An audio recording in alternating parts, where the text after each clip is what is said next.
Desde los estudios centrales de Radio María en Madrid, con Javier Pérez al frente del entramado tecnológico que hace posible que nuestra voz llegue a todos ustedes. Y en los micrófonos, María Luisa Luna y un servidor. Y les estamos saludando en un día en el que la Iglesia celebra la memoria de San Ignacio de Loyola.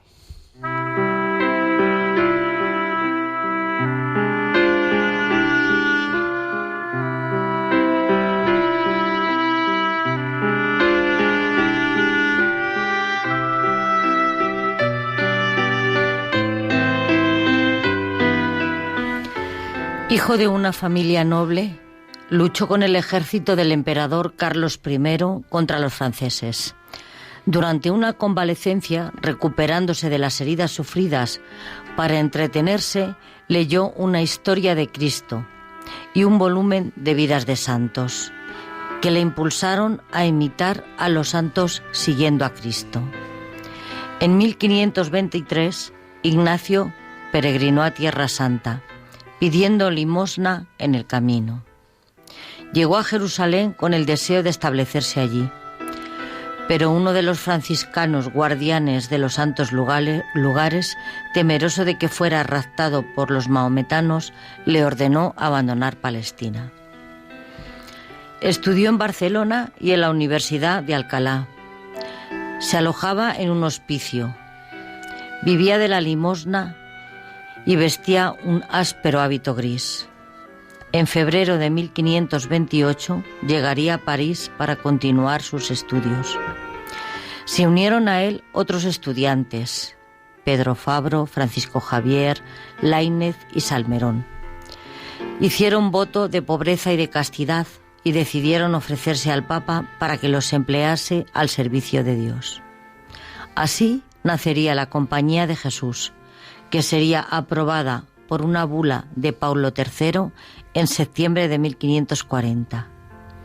Ignacio fue elegido el primer general de la nueva orden y su confesor le impuso por obediencia que aceptase el cargo.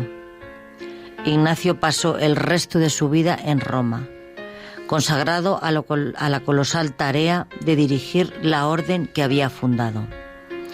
Imploremos la intercesión de nuestro santo emigrante del día, San Ignacio de Loyola, y de la Santísima Virgen, nuestra Madre, la Señora de esta casa, para que protejan a todos los hermanos que suben a una patera con un grave riesgo de su vida para buscar un mundo mejor.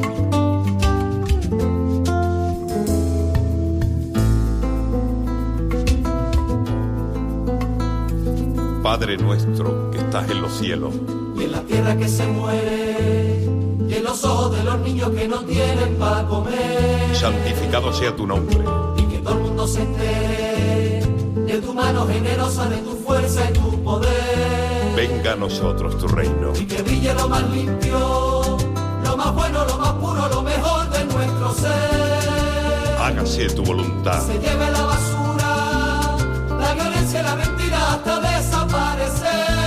Así en la tierra como en el cielo. Protégenos, Señor, ayúdanos, Señor. Danos hoy nuestro pan de cada día. Que la naturaleza se reparta entre la gente de manera natural. Y perdona nuestras ofensas, como tú nos enseñaste a querer a tus hermanos y a saberlos perdonar. así como nosotros perdonamos a los que nos ofenden. Suspende la injusticia, los tiranos, los cobardes, los racistas y el dolor. No nos dejes caer en la tentación. Que se enferme lo bonito, los cristianos ni el amor del corazón. Y líbranos del mal. Bendícenos, Señor, escúchanos, Señor. Amén.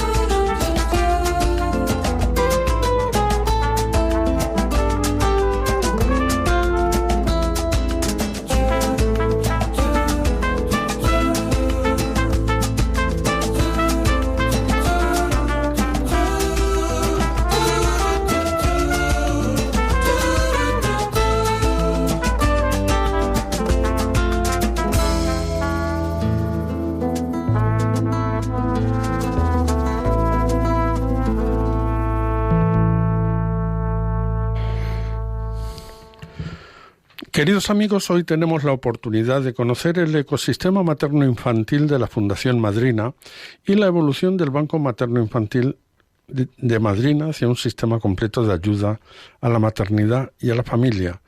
Para ello, en los estudios centrales de Radio María en Madrid contamos con la presencia de Jorge García Pablos, que es emprendedor y consultor. Jorge, gracias por acompañarnos en esta tarde.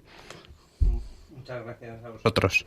Y en breve tendremos conexión telefónica con Conrado Jiménez Agrela, presidente de la Fundación Madrina. Jorge, cuéntanos un poco de en qué consiste este nuevo proyecto de evolución del Banco Materno Infantil. Bueno, buenas tardes a todos.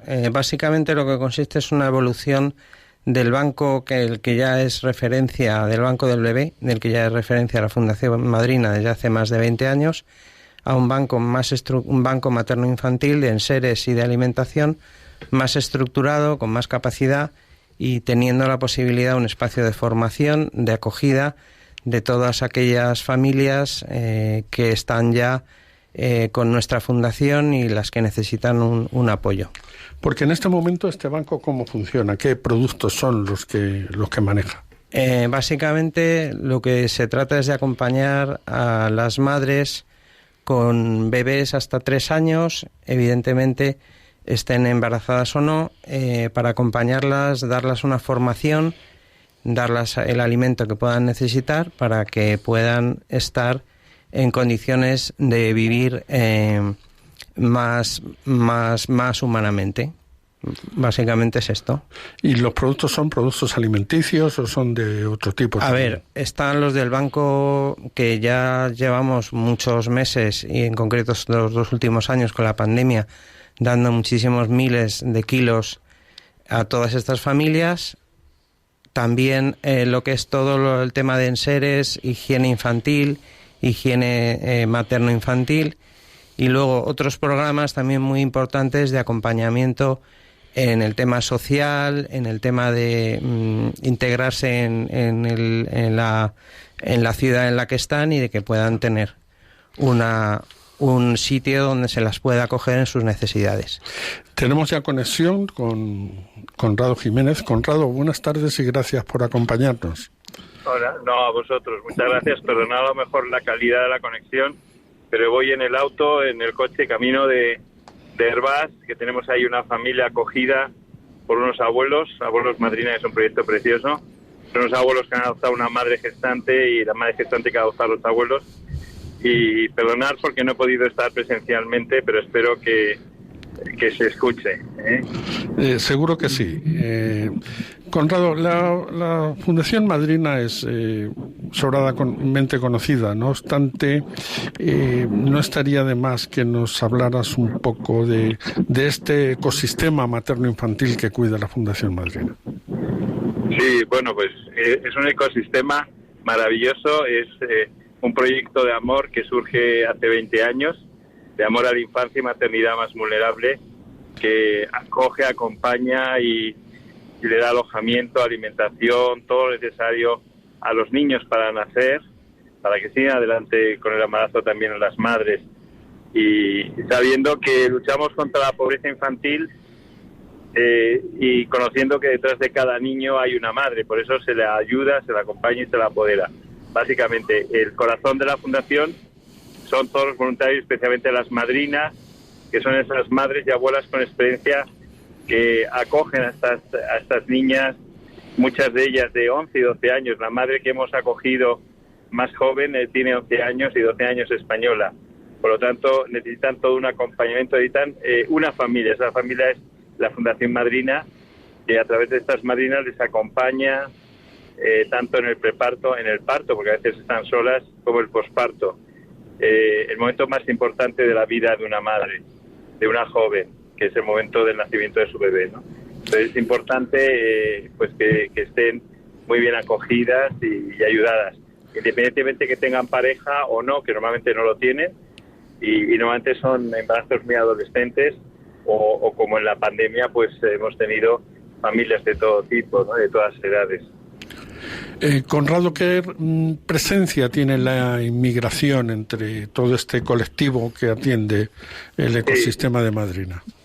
Mira, antes de la pandemia parece ser que, según datos de la Administración, atendíamos el 40% de lo que es infancia y maternidad vulnerable, el 60% de la infancia y maternidad vulnerable, y después de la pandemia un 90% hemos llegado a atender. De hecho, la Fundación ha estado alimentando, por petición expresa del Ayuntamiento y Comunidad de Madrid, han dado alimentos durante los 2-3 primeros meses a todo Madrid, a través de los servicios sociales, los que nos lo abrían, a través de voluntarios, cerca de 2.000 voluntarios. Antes de la pandemia, pues un 60-80% atendíamos al mundo de la inmigración, o sea, eran familias inmigrantes. Cerca de 78 nacionalidades atendemos actualmente, pero con la pandemia esta cantidad se ha reducido al 50%, es decir, el 50% de las familias que nosotros atendemos, acogemos, alimentamos o les hacemos ecografías, analíticas, actuaciones pediátricas, es a españolas. O sea, un 50%, es decir, son familias españolas. En algún momento incluso han superado un 60%, de cada 10 familias, 6 familias eran españolas. Y muchas de ellas familias jóvenes y con absolutamente lo han perdido todo, es decir, trabajo, alojamiento y bueno, pues sin lo básico que es la alimentación para atender. Por lo tanto, no han tenido ayudas oficiales porque no les correspondían debido a que tenían un trabajo y unos ingresos previos, pero que se han quedado sin nada. Por lo tanto, hasta 6 de cada 10 hemos atendido que eran familias españolas. Ahora otra vez vuelve, después del estado de alarma, que se ha normalizado un poco más, pero son empleos muy precarios, están volviendo de nuevo a las colas del hambre. Pues aproximadamente es un 60% inmigrantes, un 40% españolas. En este colectivo de 60% de inmigrantes nos decías que estáis atendiendo gente de 72 nacionalidades, si no recuerdo mal. ¿Cuáles son las más presentes, los orígenes que más se repiten entre la gente que atiende Fundación Madrid? Sí, pues mira, hemos tenido de Asia, de todos los países de Asia, de todos los países de África, de todos los países de Oriente Medio, hemos tenido del Líbano, hemos tenido de Palestina, hemos tenido de la India, Sri Lanka, de países europeos, de Ucrania, Italia,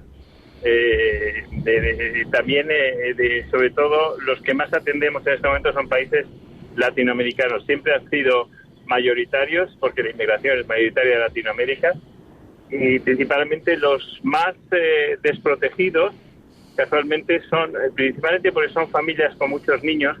O sea, el INE nos ha dado la razón con un informe últimamente donde damos dos datos, anticipamos Fundación Madrina, 2 datos principalmente de nuestro call center, que ha atendido unas 350.000 llamadas de emergencia durante la pandemia. Esos 2 datos son que, por una parte, las familias con hijos a cargo son más vulnerables. Nosotros decimos que aumenta la vulnerabilidad 10 veces más. Es decir, que el hecho de tener un niño ya de por sí implica una pobreza en estas familias, y es lo que nosotros alimentamos en este banco de alimentos que nosotros tenemos, que llamamos ecosistema, que comenta Jorge, pues que estamos alimentando con alimentación y higiene de bebé, pero también, por otra parte, toda la sociedad con la pandemia se ha convertido en vulnerable. Aproximadamente, nosotros dábamos un dato de un 25% y en línea ha dado un dato de un 26% un año después. O sea, hemos anticipado en un año que el 25%, o sea, una de cada 4 familias en España se han convertido en riesgo de pobreza, en masiva vulnerabilidad. Y eso producido por las pérdidas de trabajo, pérdida de alojamiento y posible situación de calle. En cualquier caso, están todas con necesidad de alimentos. Y ahora nos encontramos que la gravedad es mucho mayor porque no tienen ni dinero para venir a por esos alimentos. Conrado, Vamos a centrar por un momento la atención en mujeres solas. Nos contabas que vas camino de la preciosa ciudad de Hervás para ver a una mujer joven, madre, que ha sido adoptada por unos abuelos, ¿no? ¿Qué incidencia tiene entre el trabajo que hacéis las mujeres que, como consecuencia de quedarse embarazadas, se han quedado solas? O bien porque la familia las ha rechazado, o porque la pareja al quedarse embarazada la ha abandonado. O sea, ¿qué porcentaje hay de estas mujeres? Pues básicamente hay dos perfiles. Uno, menores de 20 años, mujeres menores de 20 años, y otro, mayores de 20 años. En menores de 20 años el embarazo surge como consecuencia de que, bueno, pues la familia está prácticamente sola, no existe figura paterna, materna, y entonces, pues bueno, son parejas que surgen pues de una situación un poco extrema, y por tanto principalmente son mujeres solas, son jóvenes que están en soledad, abandonadas por la propia familia, porque si quieren seguir adelante con su embarazo las abandonan. Tenemos el recurso de los pisos de acogida, que son pisos y residencias, algunas de ellas tuteladas, donde se acogen tenemos cerca de 30 plazas, madres con niños víctimas principalmente de abandonos, aunque también hay de violaciones, de prostitución, de trata de personas, es decir, chicas que hemos tenido que han sido violadas y han sido vendidas por sus propias familias, concretamente incluso alguna madrileña, No es necesario irse a países del tercer mundo para tener eso también aquí en España. Y luego, por otra parte, un perfil más hacia, eso sí que se necesita una piso residencia de acogida, y normalmente luego los metemos en hogares y abuelos madrina, porque son jóvenes que se adaptan perfectamente a una familia. Y luego, a partir de 20, 25 años hacia arriba, son mujeres que o bien ya han tenido un hijo, o es el primero que han tenido, y la pareja les da la espalda. Eso es muy típico. Para mí es también un signo de violencia, porque les amenazan con que si tienen el hijo la abandonan o le piden que aborte. Entonces es un drama, porque prácticamente una de cada dos familias que ocurren que se queda embarazada la mujer le abandona a la pareja. Es decir, existe una gran irresponsabilidad paterna en este sentido. Por lo tanto, la maternidad, es decir, los niños, la infancia, tiene esa debilidad de que nace siempre en hogares donde la madre es la que lleva adelante las riendas de la familia de ese niño. Por lo tanto, hay que ayudarla, hay que apoyarla. Ahí surge el proyecto de los pisos de acogida, el de hogares madrina y el de pueblos madrina, porque en este momento ahora no hay alojamiento en las ciudades, los niños no son bienvenidos. Tengo alguna madre soltera donde me dicen que los propietarios le dicen que no aceptan mascotas, ni niños, ni embarazadas. Es decir, a los niños les ponen al mismo nivel. ¿Por qué? Porque molestan con los lloros, porque piensan que no les van a pagar, porque es más difícil que una madre embarazada o una madre con hijo a cargo pueda pagarle un alquiler, o piensan que les va a dejar de pagar, o que efectivamente es muy difícil conseguir un empleo. Por lo tanto, la vulnerabilidad social, laboral y de todo tipo de las madres solteras, de las más familias que llamamos monoparentales, es lo más grave. Existe, yo creo que el doble o el triple de vulnerabilidad de una madre que es soltera de una familia que tiene pareja. Conrado, en estos casos que nos estás comentando, imaginemos una madre latinoamericana, probablemente peruana, con su pareja que se queda embarazada y la pareja le amenaza con abandonarla si lleva a término el embarazo. Y sin embargo la madre muchas veces pues decide seguir adelante, ¿no? Supongo que entre todos los casos en los que interviene Fundación Madrina habrá muchísimos niños que se salvan del aborto al recibir la madre una ayuda objetiva de parte de vuestra fundación. Sí, la experiencia que tenemos es que cuando la mujer nunca quiere abortar, ¿sabes? Son casos muy contados, muy pocos en los que quiere abortar.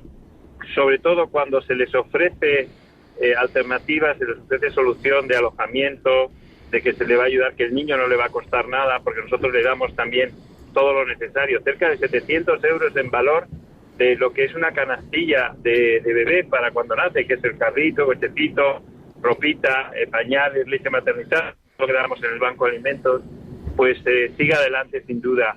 Y un experimento que yo creo que podría, no es experimento, un hecho real que podría darnos luz sobre por qué las mujeres abortan, es que, y además es que se ha dado en la pandemia, es que durante los primeros meses de pandemia, que no había ninguna gran institución dando alimentación, que estaba todo el mundo confinado, que por eso a la Fundación Madrina le pidieron alimentar a todo Madrid y poblaciones y provincias de alrededor, pues en ese momento que estábamos atendiendo cerca de 15 llamadas al minuto, en ese momento los teléfonos públicos no funcionaban, los centros de salud estaban cerrados, no hacían ecografías, los servicios sociales estaban cerrados porque las trabajadoras sociales no trabajaban, estaban teletrabajando, es decir, no tenían citas y no trabajaban.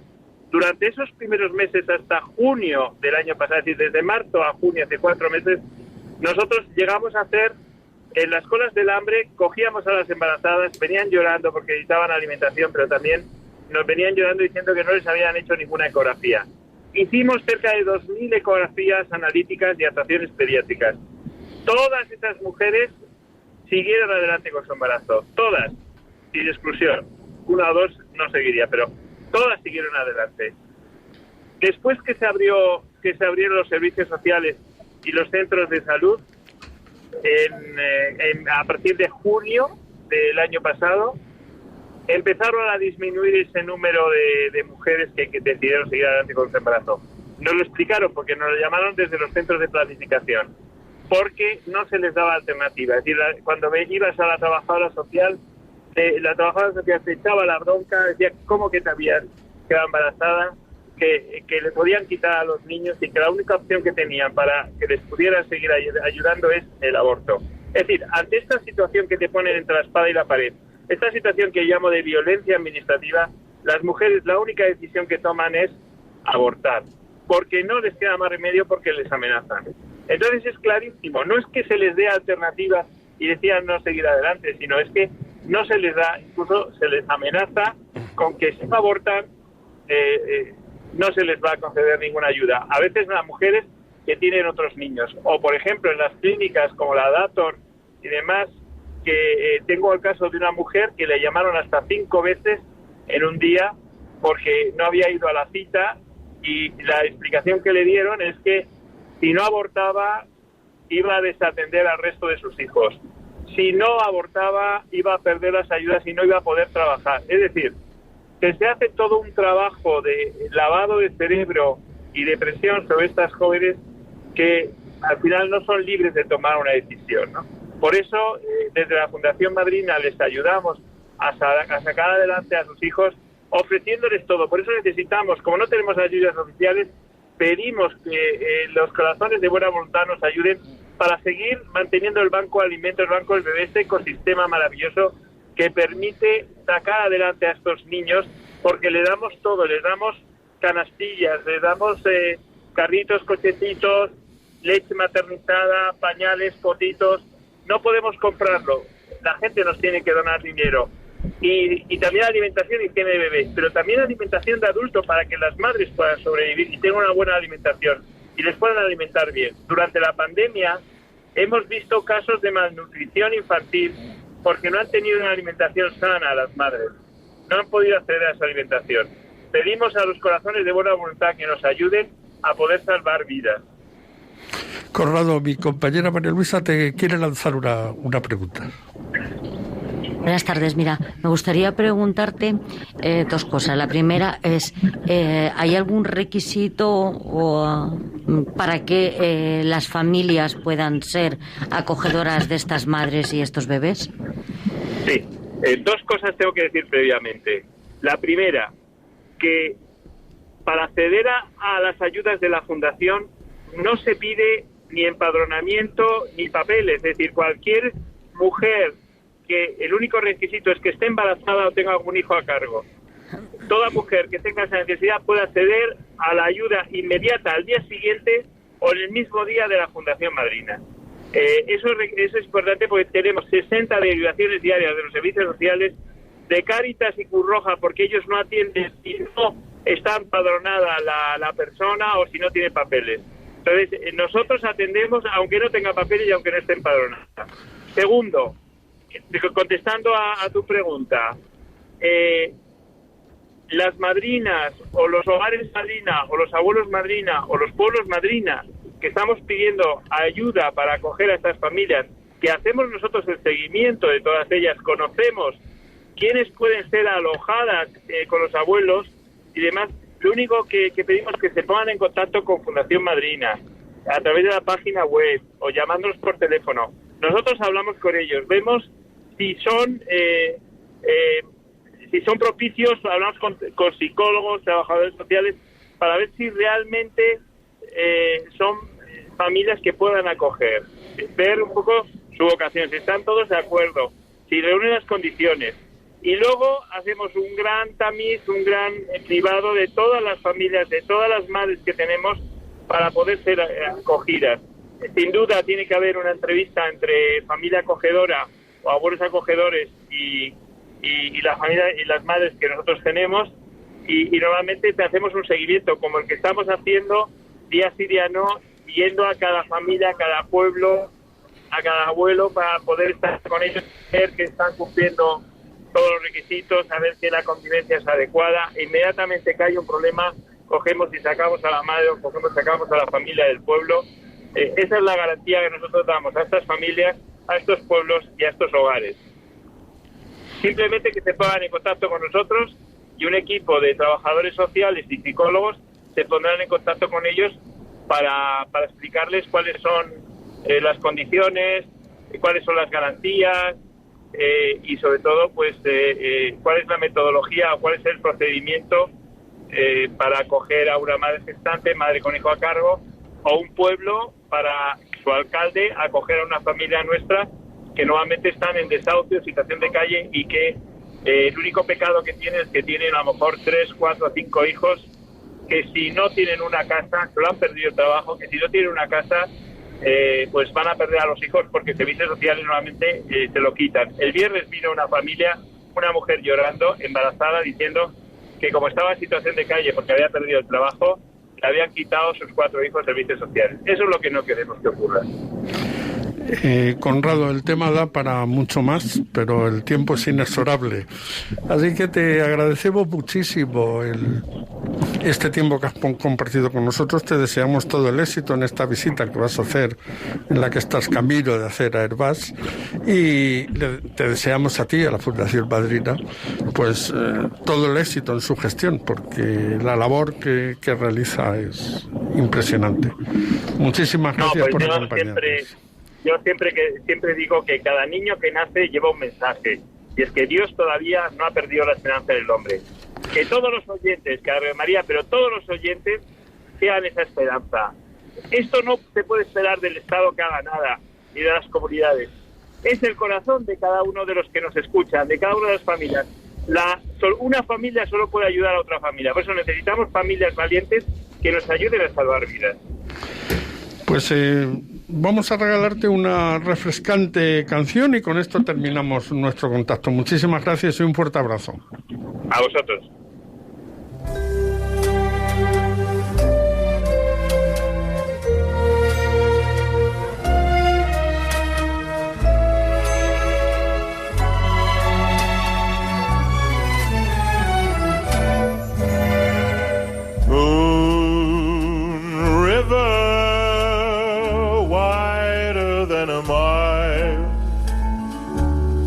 Crossing you in style someday.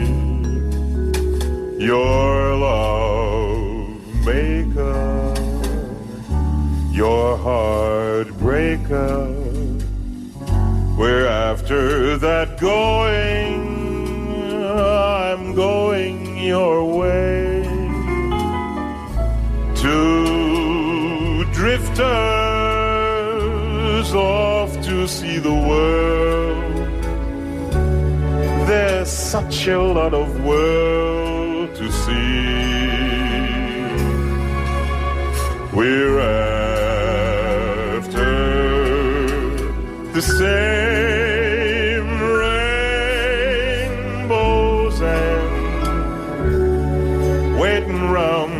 band, my huckleberry friend. Moon River. Queridos amigos, están ustedes en Raíces, el programa sobre migraciones que Radio María emite en la tarde de los sábados. Acabamos de hablar con Conrado Jiménez, presidente de la Fundación Madrina, y nos queda en los estudios a Jorge García Pablos, colaborador, emprendedor y consultor de dicha fundación. Ambos nos estaban hablando del ecosistema materno-infantil de la Fundación Madrina. Jorge, vamos a centrarnos en el tema de estos almacenes que estáis desarrollando. Cuéntanos en qué consiste tu labor para poder conseguir que Madrina tenga más capacidad para distribuir. Bueno, lo que hemos hecho la Fundación Madrina y la empresa nuestra es llegar a un convenio. Es decir, la Fundación Madrina pone a nuestra disposición el espacio que estamos también buscando junto con ellos, con las administraciones públicas y con entidades privadas, y haríamos una gestión de logística profesional para que todos estos enseres, alimentos y demás ítems que van a entrar allí se traten como en una central logística profesional, cosa que en muchos sitios no se suele hacer. Y luego, además de esto, estamos preparando los programas de formación para que gente que está en el paro y sobre todo inmigrantes puedan acceder a cursos los necesarios para trabajar en el mundo de la logística y la distribución, que es un mundo necesitado de personal y en el que se pueden conseguir trabajo pues en todas las grandes plataformas que todos tenemos en la mente. No voy a dar nombres. Y además, un tercer espacio en estos almacenes lo vamos a acondicionar para dar formación para cocina en los domicilios particulares, porque es una necesidad que hemos visto que hay que cubrir y no se cubre porque no hay persona. El personal doméstico muchas veces no sabe, porque son precisamente inmigrantes, y les hace falta un conocimiento básico de cómo tratar el producto español. Este sería un poco como las 3 o las 4 áreas en las que estamos trabajando ya.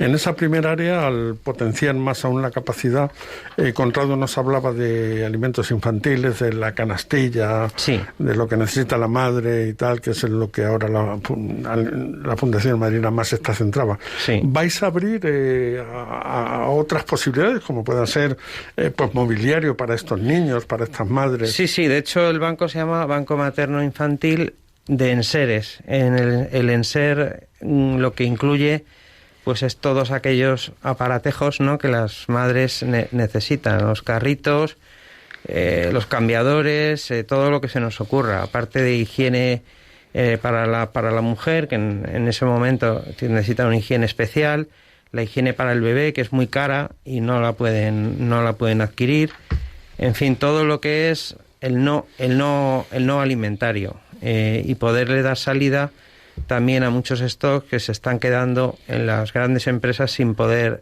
sacar. Entonces lo que conseguimos es que tanto el productor alimentario como el no alimentario no tenga que desperdiciar nada.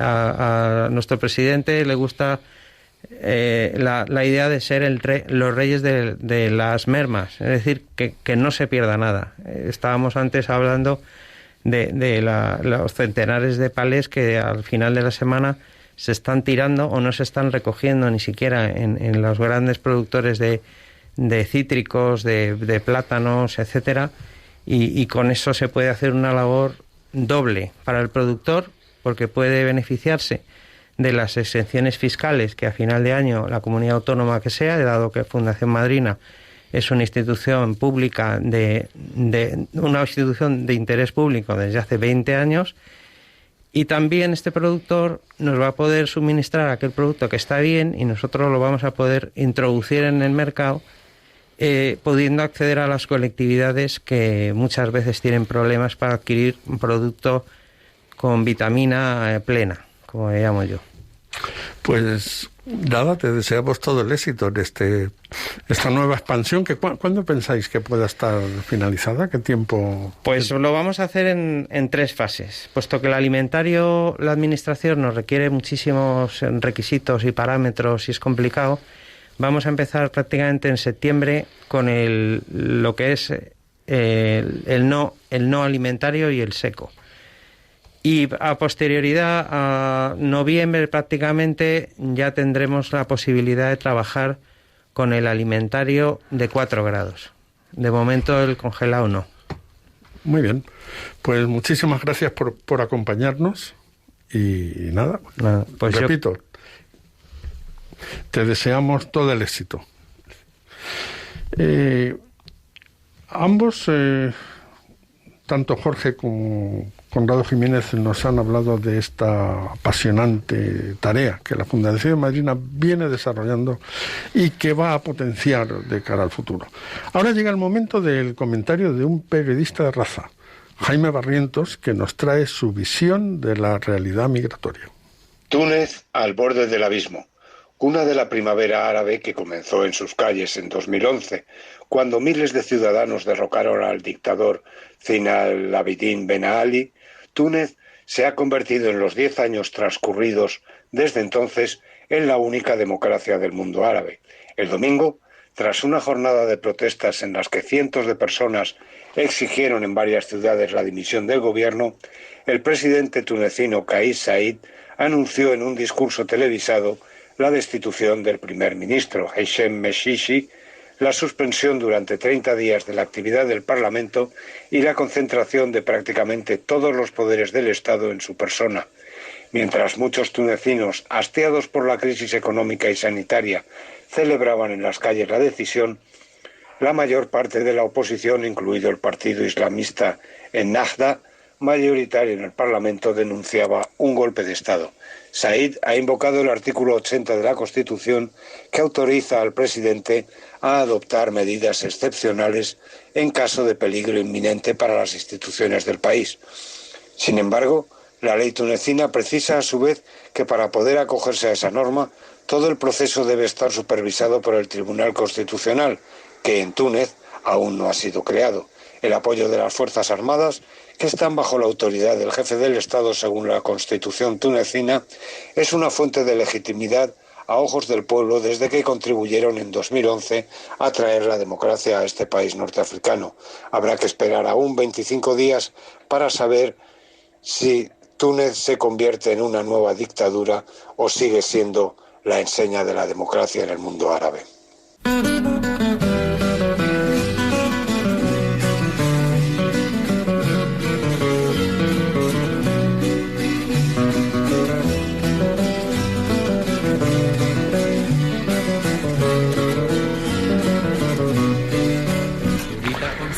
Queridos amigos, están ustedes en Raíces, el programa sobre migraciones que Radio María emite en la tarde de los sábados. Hace unas semanas les hablamos de la operación Paso del Estrecho y de cómo el gobierno marroquí ha cerrado la posibilidad de que todas las familias que deseen volver a su tierra a pasar las vacaciones lo puedan hacer desde puertos españoles, lo que les llevaba tan solo 1 hora de trayecto. El gobierno marroquí deseaba castigar a España impidiendo que estas familias pudieran realizar gastos en nuestra tierra durante este viaje y habilitaron esta posibilidad desde los puertos del sur de Francia. Una auténtica estupidez, pero allá ellos. Hace unos días nos llegaba la noticia de que en el puerto de Sète, en la costa mediterránea francesa, un barco que debería transportar a centenares de estas familias hasta Marruecos ha sido bloqueado por las autoridades francesas por ciertos impagos de amarres y repostaje, con lo cual estas familias que habían pagado su pasaje se han quedado en tierra y han perdido su dinero. Otro éxito del gobierno marroquí, sin duda. Nosotros hemos tenido la oportunidad de encontrarnos con Monseñor Santiago Agrelo, obispo emérito de Tánger, y le hemos preguntado por estas dificultades que están surgiendo con Marruecos y por la situación de la emigración en general. Estas Ahora son sus palabras. No sé cuál es la situación. Ten en cuenta que llevo más de 2 años fuera de Marruecos. No sé siquiera los emigrantes que puede haber en Beliones o en el Durubú, no sé los que puede haber ni en qué situación están.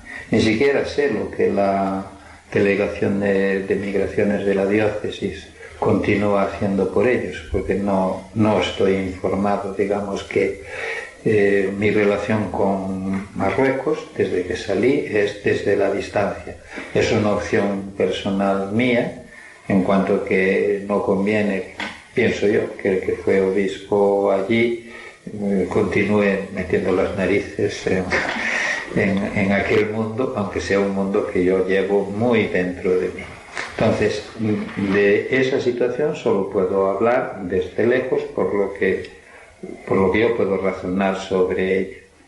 Me parece muy mal, pero que muy mal, que los estados, para dirimir cuestiones entre ellos, cuestiones de estado, utilicen a la gente como modo de hacer daño o de buscarse un beneficio, hacer daño a otro o buscarse un beneficio a sí mismos.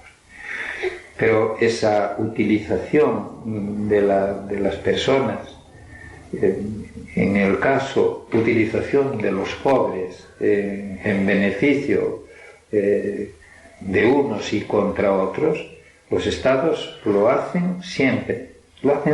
Lamentablemente es como funciona. De hecho, las políticas de fronteras son políticas que tienen en cuenta lo que se supone son beneficios de los estados y no tienen en cuenta para nada los derechos de las personas, de esas personas, precisamente de los que tienen más necesidad de que los estados se ocupen de ellas. En este sentido, hay mucho que cambiar en la política, en la mentalidad de la gente, quiero decir, en la conciencia social. Hay muchísimo que cambiar. Si las sociedades se alarmasen ante la violación del más mínimo de los derechos de un pobre, si la sociedad se lo hiciese pagar inmediatamente a los políticos, veríais que el problema de la emigración ilegal o de la emigración peligrosa, porque llamarla ilegal es un título que continúan poniendo los que pueden. La emigración peligrosa, la emigración mortal, esa se evitaría, que es la que padecen estas personas que tienen derecho a emigrar en libertad y en seguridad. Entonces, lo que ha pasado y está en la frontera entre Marruecos y España, pues era y es una vergüenza. Era y es. Lo que pasó esos días, lo que ha hecho es poner la vergüenza a la vista de todos. Pero eso está pasando desde siempre con los emigrantes. En ese sentido, la sociedad española y las de otros países europeos, que parecemos mirar para otro lado, ¿estamos anestesiados ante ese problema? Que miremos para otro lado, miramos para otro lado. Es una evidencia.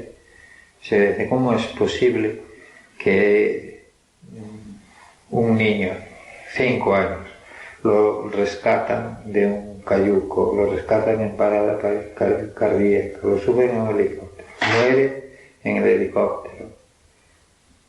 Se da la noticia y ahí se acabó el niño. No ha pasado nada. Llevaban 17 días en el mar. Alguien se pregunta qué ha pasado en esos 17 días. Había otros muertos. Había otros muertos. ¿Qué han pasado los supervivientes aquí? ¿A alguien le interesa? Absolutamente no. ¿Por qué la gente se arriesga no solo a morir, sino a morir de esa manera, que es morir en la peor de las maneras, en la peor posible de las maneras? Y si alguna razón tendrán que tener.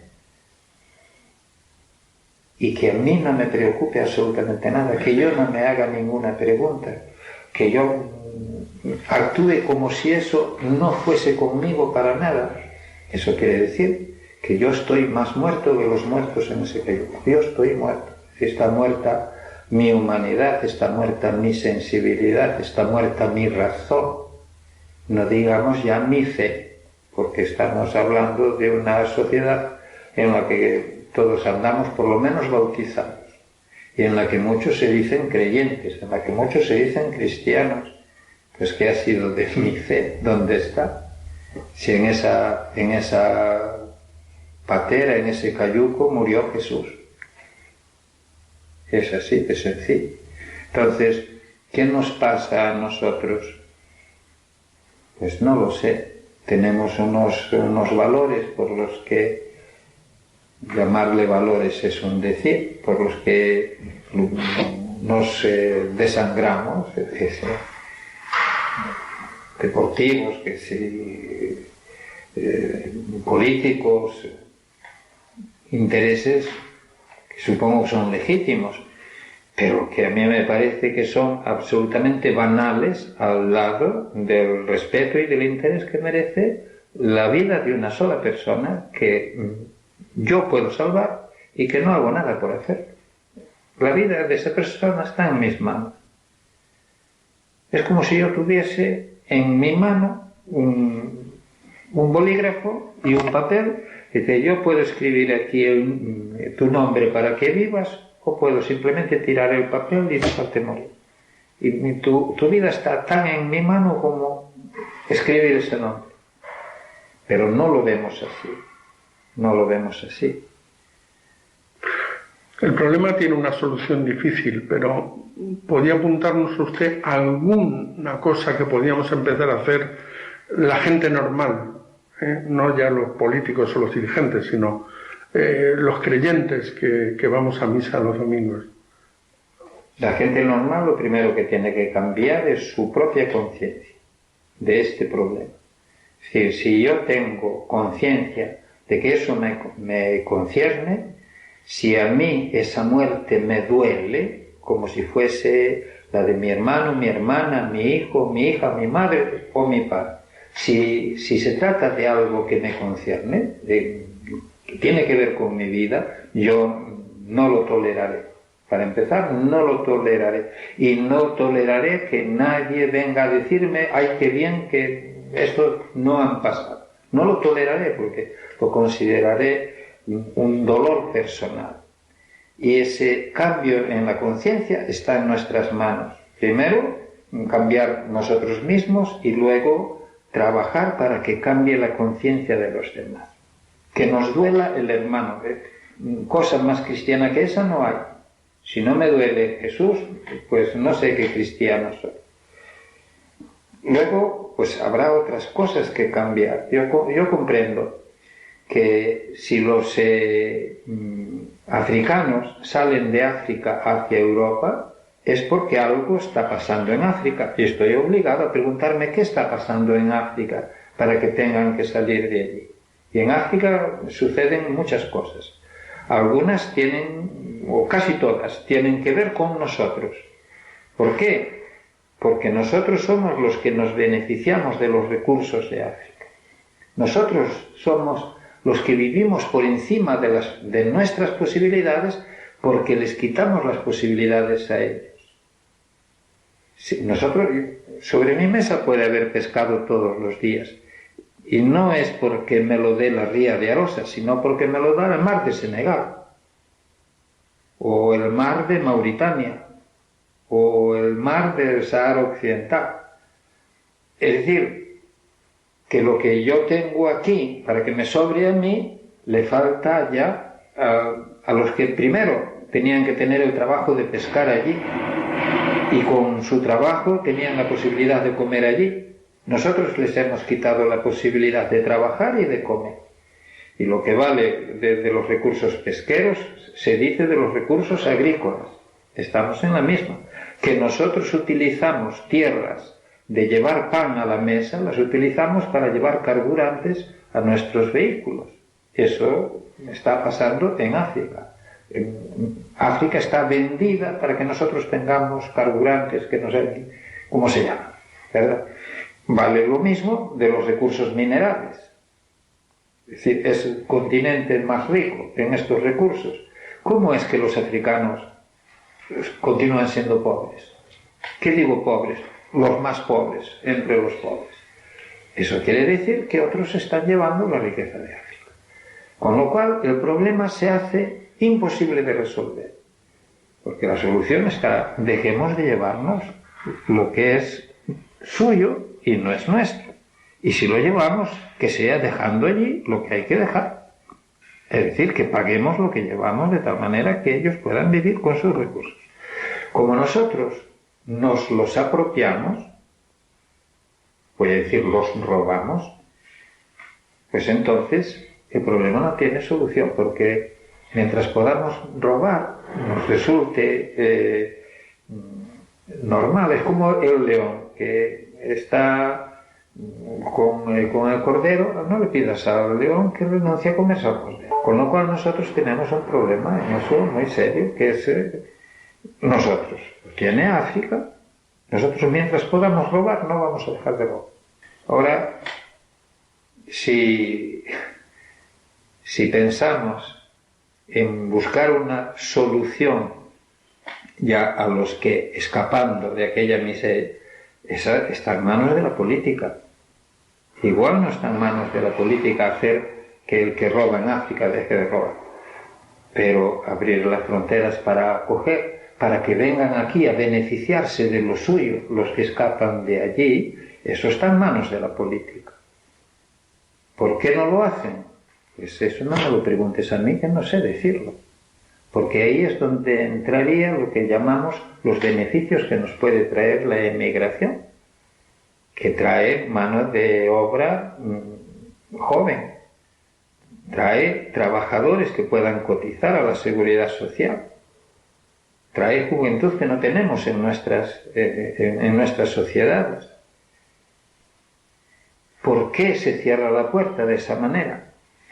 ¿Por qué se invierten miles de millones de euros en evitar que entre gente que, si entra, produce?